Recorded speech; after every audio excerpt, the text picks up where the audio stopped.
Back here, first things first, the NBA getting underway tonight. The late game, you got the Clippers and Lakers. Only one team lived up to expectations last season.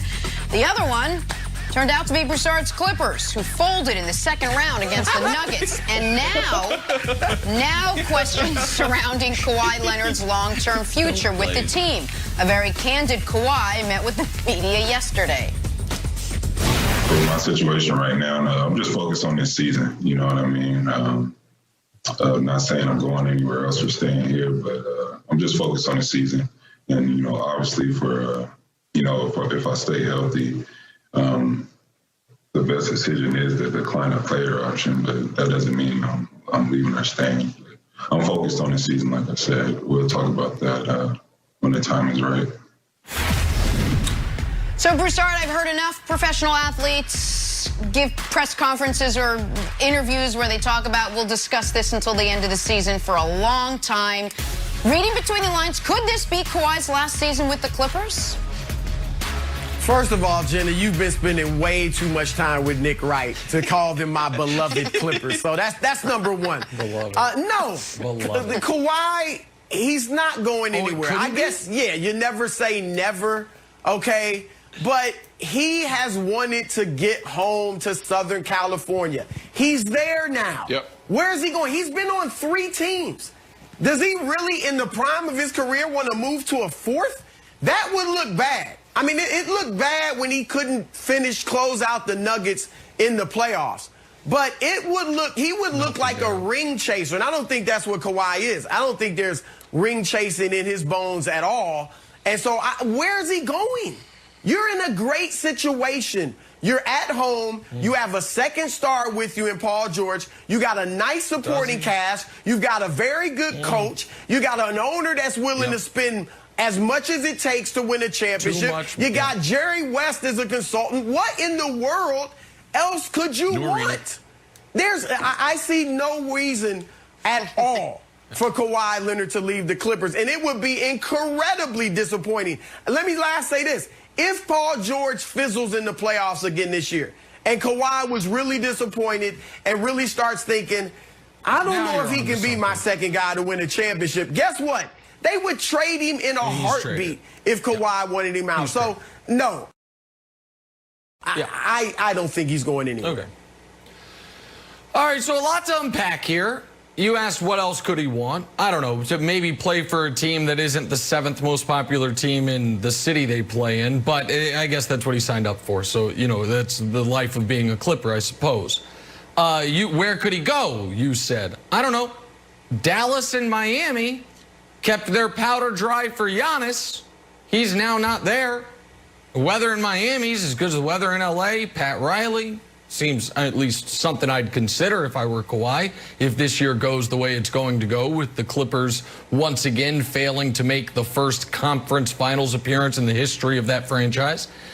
But the last thing you said there, Broussard, is the most notable about Paul George. Major prediction number 2 for me on this show. Ooh. Next year, one of the two, Kawhi or Paul George, is not a Clipper. Next season, one of them's gone. Now, either Kawhi because he chooses to leave or Paul George because he's traded. But this team is not going to be better than last year. And last year, they weren't close to being good enough.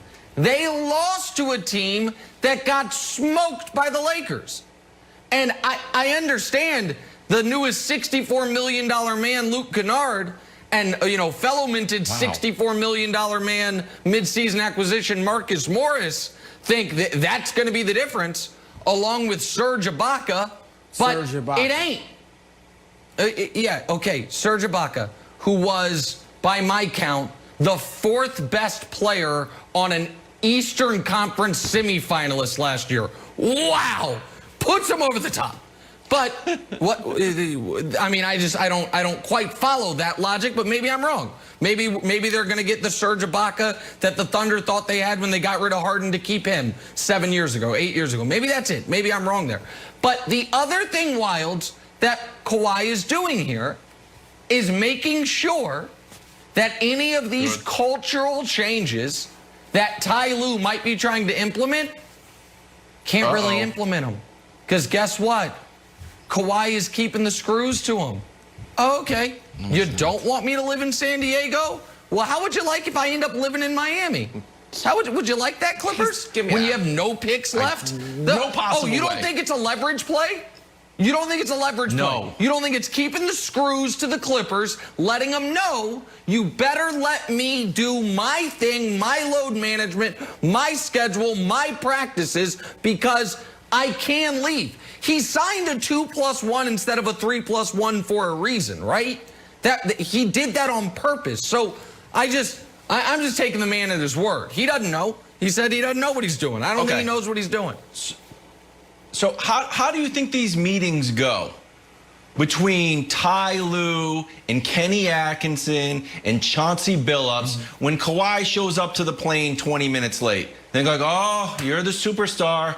Oh, I think like, you know what? One more time, dude, and we're fueling up and we're out of here, and you can drive to Houston. No chance. I don't think there is going to be any chance this happens. That's the reason it's out, Nick. It's not out. That info is out for a reason. The info is out to put the screws to him. If it comes out, this is a bad look for him. The other I feel like that coaching organization is going to be like, you know what? This is how championships are won. Doing the little things, and I specifically, I love Chauncey. I think Chauncey, you're not going to disrespect those guys where it's feeling like where Doc Rivers was running a loose ship. I feel like their coaching staff is going to get it all locked down. Okay. Ty was there last year. And listen, I will give Chauncey Billups this. He is without question the best point guard on the Clippers organization. But he's a coach, not a point guard, so that didn't really help him. So I just Broussard, you don't think Kawhi is going to squeeze his pressure points here? You think he's just going to change? He squeezed him in San Antonio to get out. He did it in Toronto, they won, and he did it last year. Why would he change? I think he is turning the screws on the organization, keeping pressure on them, similar to how LeBron did when he used to sign those one-year deals in Cleveland. However, I think it is to make sure they continue to improve basketball-wise. That's right. I don't think it's so he can be late to 75% of the flights.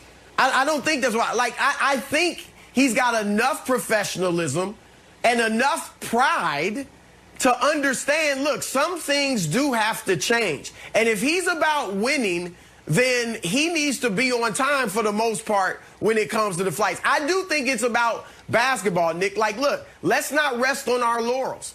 Let's continue to try to get better and better. That is keeping the pressure on him. But if all of this is about so I can be late to flights, there's a part of me that's like, dude, we ain't winning with you anyway if that is your mentality. Because here's the question about Kawhi. Here's the question, Nick, about Kawhi. And as much as I like him, when he was in San Antonio and won his championship, he was not the leader of that team, obviously, right? Correct. He was like a pup. He was probably the fourth best player during the regular season. Then when he won it in Toronto, he wasn't the leader. Both of those situations, nothing was expected of him. Nothing. Last year, the first time he had to carry a burden that LeBron has carried his entire career, I got to win. The pressure's on you to win championships.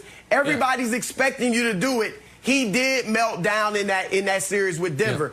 So if this is about being late for flights, calling practice, then that would show he's not the leader you need for championship teams. To be fair, I am not trying to say that's all that this is about, but I do think having the full control over everything is part of what this is about. But here is what's disappointing. If you're a Clippers fan, as our ace producer Charles Dixon is, and I'm sorry to out him publicly as a Clippers fan, he is great at his job. I don't know if he wanted the world to know he's a Clippers fan. If you are hoping that they can actually be a championship contender and not a fraudulent one as they were last year, you know what I would have liked to hear less of this offseason? Blaming Doc Rivers for everything. You know what I would have liked to hear a single time this offseason? Kawhi or Paul George say, you know what? In the second halves of Game 6 and 7, we had huge leads, and I played terribly. That is, maybe we weren't going to win the title, but we would have won that series if I was back. Quote yet. And so I've heard about we needed more time and we needed better chemistry. And say it, Wilds. Sorry. I thought Paul George came out and said that.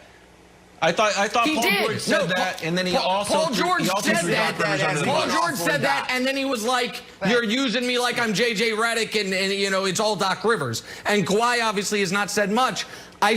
Jenna, I think it's going to be a little deja vu for the Clippers, but maybe Luke Kennard fixes it. I don't know.